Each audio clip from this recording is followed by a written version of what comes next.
Hey, good morning, friends. It's Joe. Welcome to my scripture reflection for Wednesday, January the 15th.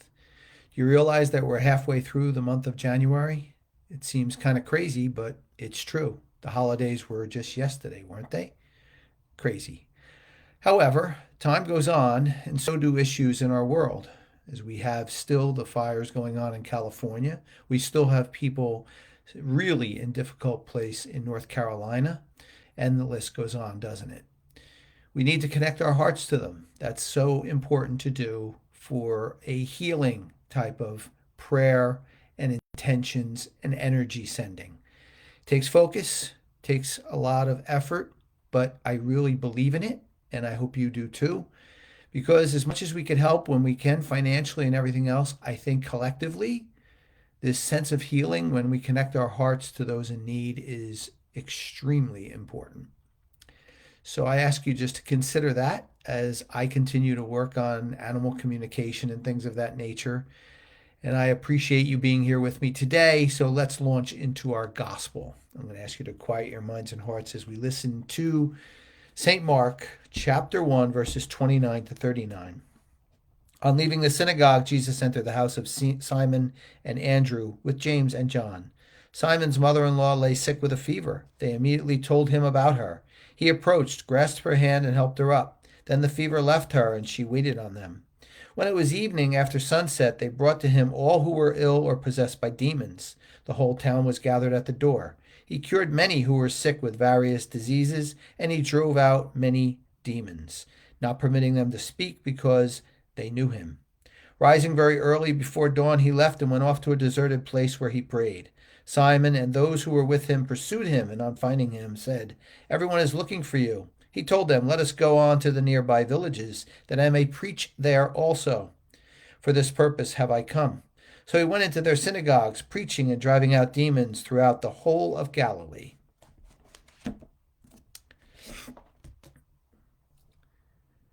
Jesus took Simon's mother-in-law's hand and helped her up and healed her by doing that. Did Jesus have to do this? He did not. He did not have to take her hand, but Jesus also believed in the power of touch. Jesus believed that touching connected himself to those in need, in this case, Simon's mother-in-law, and would help to heal her. He also did it so that you and I can learn from this in our maybe somewhat limited capacity to heal compared to Jesus, but we too can heal others by connecting to them, and yes, by touch. About 15 or 20 years ago, I lose track of the time sometimes, we had an uproar in our world where we had to watch ourselves, whether we were embracing somebody, what our intentions were. I remember clearly celebrating a funeral mass and being the officiant read the gospel and did the homily of an older woman in the parish where I was, and a young girl, turned out to be the granddaughter, came to give me a big hug afterwards, and I had to wonder whether I should embrace her back.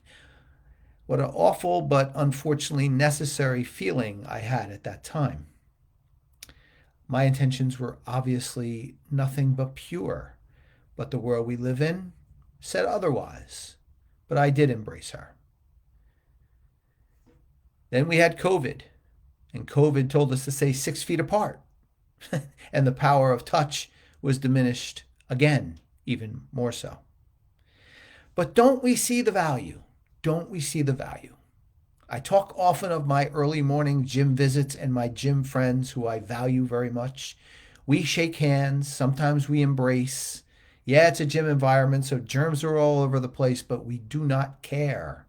We realize that this is a way of healing one another of what's going on in our daily lives and bringing together a connection of us in a common place. And how beautiful it is, and how important it is, and how uplifting it is. Also, I've told you about our dog, Paisano. Paisano was almost certainly a lab dog. Beagles are oftentimes used in laboratories. way we know that is it's usually the case that these beagles, once they are in a home, they climb all over you. They thirst, they starve for the power of touch, and touching you heals them. It's not so easy when they're walking all over you and when Paisano is doing that, but that is why he's doing that. He recognizes that the power of touch can help to heal him. My point that I'm coming to, my friends, is I think we need to be mindful of the world we live in and certainly respectful of some of the things, at least, that are going on. But sometimes we need to understand that a hand tapping somebody's shoulder or a handshake or when necessary or appropriate embrace, we need to sometimes carefully throw caution to the wind and realize the healing power and the connection to Jesus as he did in the gospel today, and that it can help us connect our hearts with those in need. Something I'd like you to think about, something I always welcome your comments and your thoughts on, but something I think can go a long way towards uplifting ourselves and others. Well, my friends, that's my message on this Wednesday. As always, I hope it was helpful.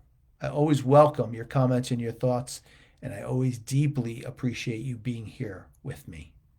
I want to wish you all a wonderful Wednesday today and the rest of the week, and I look forward to seeing you back here on Sunday for a scripture reflection.